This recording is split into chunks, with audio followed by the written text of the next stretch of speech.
Imos agora coa herdanza de templates. Na maioría de sites corporativos é bastante común que haxa partes deses HTMLs que se repitan. Un encabezado, P, un menú lateral, etc. Por exemplo, se colledes a páxina da forma, vedes que, por exemplo, esta parte de aquí é común, vale? Se pode repetir en todas as páxinas. Hai varias opcións de afrontar isto. Unha delas sería repetir o código que era esta parte en cada unha das páxinas, ou ben, como vos podedes imaginar, ter esta parte que é común para todas as páxinas que a compartan, vale? Isto ten que ver, ou isto estaría relacionado coa herdanza de templates. Crearémoslo unha nova template que sirva como base para o resto de template. Haremoslle base.html e o contido será ben sinxelo. Terá un header, e nese header terá unha ligazón, no momento podemos deixar a baleira, e outra ligazón, tamén podemos deixar a baleira, xa cumplimentaremos o que faga falta. A primeira ligazón irá ao home e a segunda ligazón irá á páxina de about que temos creada. Esta páxina indicaremos que a continuación vai haber utilizando pois as tags que xa vimos, e a continuación irá un bloque de contido. Fecharemos dito bloque de contido. Block. Estaríamos aquí, correcto. Vale, xa temos a nosa base, a nosa páxina que pode ser herdada polas diferentes plantillas ou páxinas da nosa aplicación.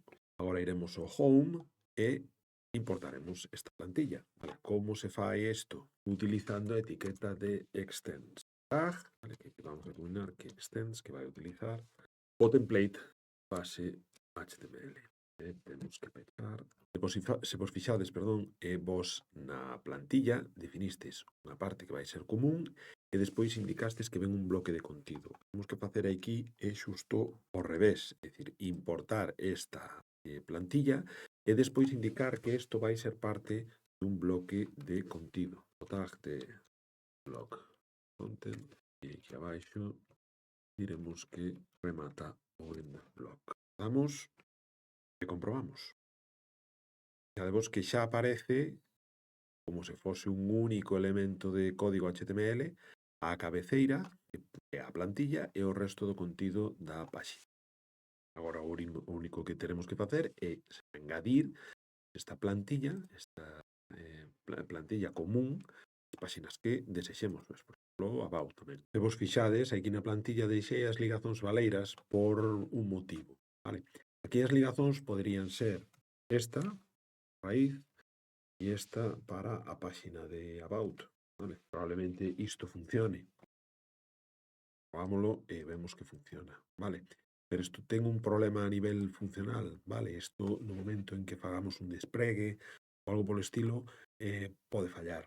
Pode fallar porque non sabemos cales son as rutas no novo servidor, se fan, bueno, redistribucións ou que sexa. En previsión destes problemas, Django proporciona o que lle chaman os named URL, que consiste no ficheiro de URLs engadirlle un nome. No home podemos chamarlle home, e aquí no about podemos chamarlle. E agora xa podemos utilizar, en vez de as rutas absolutas, en vez de as rutas directamente, podemos utilizar estes named URL, vale? Entón iríamos a nosa plantilla, teríamos que utilizar un tag, xa que estamos utilizando contido dinámico, valga a redundancia.